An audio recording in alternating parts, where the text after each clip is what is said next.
I'm Henry Frank, and currently I'm the board president of the Museum of American Indian here in Novato. So I'm also an artist, and so block printing and painting acrylics, uh, do collage, writing, poetry, um, and just photography. I love photography, and just now starting getting into, I guess, videography. I guess you would call it. So that's a new one, a new challenging one, and learning that baby. Wanachoe, wanachoe, wanachoe, laya lumnek, laya lumnek. Wanachoe, wanachoe, wanachoe, laya lumnek, laya lumnek. Wanachoe, wanachoe, wanachoe, laya lumnek, laya lumnek. Wanachoe, wanachoe, wanachoe, laya lumnek, laya lumnek. Oh, all my relations. That is it. When did you first consider yourself an artist? Were you an adult? What moment made you like that part of your identity? Wow, that's a complex question. One, I would say I was 5 years old, and my dad was at school. He was going to Humboldt State, and I was there at the house with his girlfriend Clara. And just normal day. And then I went to the bathroom one day, and for some reason, I reached in, grabbed a stool, and just started hand painting on the wall. And washed my hands afterward. I mean, I don't remember, but I'm pretty sure I did. And came out, and then next thing I know, probably about an hour later, Claire goes to the bathroom, and all I hear is, "Get in here, Henry!" And I'm like, "Oh my god!" So I come in. "What is this? This is disgusting. Wait until your dad gets home. I'm telling your dad. I'm not even going to wash it. Your dad's going to look at this and see this." I said, "Uh oh." I said, "I must have did something wrong." And so I came back out. Now I'm just waiting for dad to come home. So I'm just like, all right. So dad comes home, and before he even sit his books down, Claire's like, "You need to come and see what your son did. It's disgusting." He's like, "What?" He's like, "Give me a no. You come and look at it right now." So I'm sitting in the living room, and I hear him go down the hallway to the bathroom, and then all I hear is, "Oh my God, my son's an artist." And it's like, what? I'm like, all right. So he comes, and my dad's an artist. So I've seen him draw and everything. And he's done regalia, and so it's just part of my life. Growing up, seeing all this stuff, and so I'm assuming I want to be like dad. So I just started finger painting with some poo, and um, and he comes out and he's like, "We're gonna have a talk." I said, "All right." He's like, "What you did was not wrong, but the materials are not ideal. So we're gonna get you some paper, some pencils, and some crowns tomorrow." And which he did, and that was the beginning of my art, uh, I guess, life.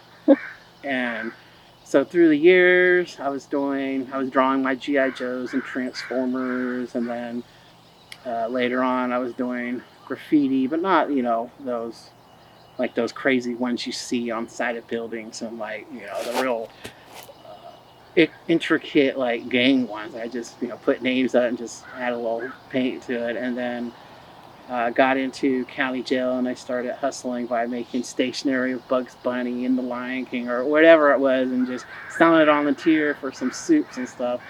And then about 4 years later, I got introduced to the hobby program where I purchased some pencils and some watercolor, then sought out people who were doing the same things in the building, uh, and just started hanging out with them and learning from them. I then got to San Quentin and got into the arts and corrections, and that's when it really became significant. You know, and probably after about 4 years in there, after really studying the block printing and the color theory on portraits, and which I don't like doing, so I really don't. But I do a lot of animals, so it really helped out. Um, so that's the short version. I loved that first story too. That was great. Well, kind of going off of that, what's your favorite media to work in? It is not poo. um, My favorite, I have to say my favorite medium, because I don't think I really like one over the other, but I enjoy when I'm in block printing. All of them really transport me to another place where I'm just in the picture and then trying to visualize how I want it to go, but also being humble enough to let the picture take on its own identity and its own spirit, and just understanding that I'm just, the tool that the spirits use to create this piece. And so I enjoy block printing, the mono and reduction. I enjoy acrylics, pencil and pen.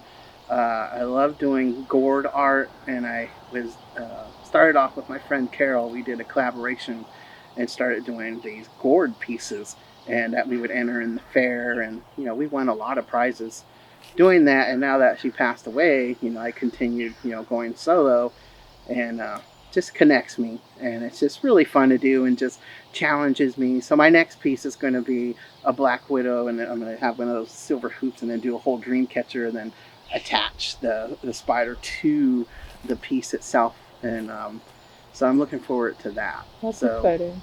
Yeah, I mean, I could really get into really anything. Just it's all about the subject, not so much the medium, because then I'll just choose the medium, because I could do it in any of those mediums. It's just the subject that I really want to capture, not so much, the medium of how it was finished. What brings you to the inspiration to start creating a new piece? Wow. Like I said, the subject. So when I was inside prison, I got to see a lot of magazines in National Geographic, California, I think Conservation. I can't remember the other ones, but they had a lot of animals in there. And so that's what I kind of just based it through my spirituality, the connection that I had through the Sweat Lodge and stuff like that. And it was just came easy to me to create those pieces. And so I guess with the Yellow Jacket rattle, I envisioned it in my head probably about 5 years ago, and then I had to find the right gourds that depict the thorax in the middle and then the head, and then I had to look for those. And over 3 years, I found the back piece first, really quick, and then I found the second piece probably about a year and a half later, and then 3 years later, I was over at the caning shop and I was going through hundreds of them, and then as soon as I went like this at the bottom, there was the head, a perfect yellow jacket head. Boom! I picked it up in my head. It's done. I go home, and I think that weekend I started it, and it was finished in about 10 days. And using bread ties as the antennas, and then I use crow wings for the wings, and then I use one of the quill off of the crow wing for the stinger, and then painted it the appropriate colors. And so usually, it just hits me. I mean, I don't really plan it out. I kind of just have an idea. And what I used to do was just paint a bunch of backgrounds. I'll just sit there. I want to paint, but I really don't know what to paint, and I'll just paint a bunch of canvases, and then I'll see something that canvas will, the one I paint it will hit me right here in the face, and then I know that picture goes there, and then within hours or a week or whatever it takes, it's done. And then even then, I had one piece that I did probably in 2014, and it was kind of like a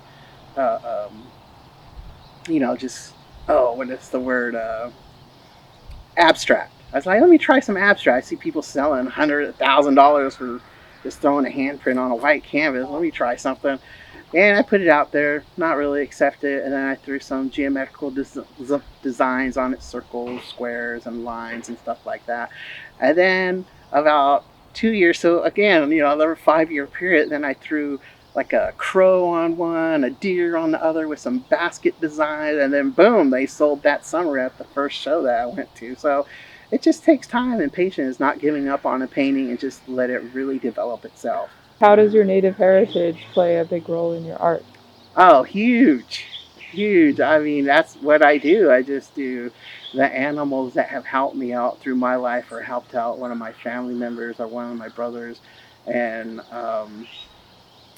helped me really, when I was in San Quentin, helped me really connect with, after doing Sweat Lodge, really connect back into my, uh, I guess, tribal heritage, and that's with the Yuroks, and then understanding I'm Pomo too, so I started reaching out to the Pomo tribe and reaching out to the Yurok tribe, and I got the language course and all that stuff because I'm actually enrolled with the Yurok, and that's because of my grandma's side. As soon as I was born, she put me on the Yurok before anybody else put me on Pomo, and not there's any riff or there. That's just grandma, and so on my grandfather's side, that's where the Pomo comes from, and so I like to represent both, and I'm also Karuk and Talawa, and but as they sent me these language courses, they sent me basket design. They sent me archival photos of, old villages and elders are sitting in front of the redwood plank houses. And so I started taking those and block printing those, and just really, there was this one piece where it's like, old village, and there's nothing except for the buildings, and then, just the dead leaves and then the rocks and all that stuff. And I really connected to that when I was really carving it, imagining what life was like, back then.